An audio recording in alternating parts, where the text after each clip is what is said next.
হীরক রানী high high হীরক রানী high high Mamata চাকরি চোর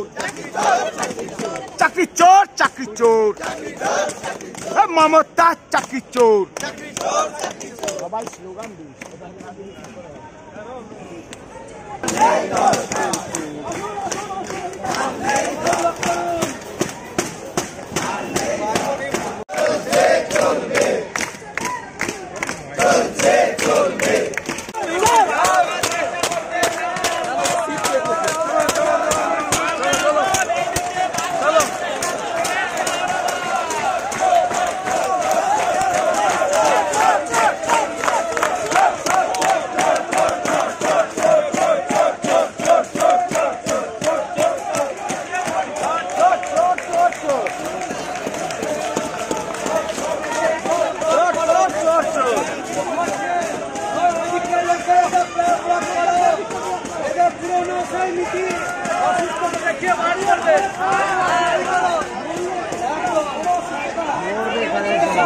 হবে না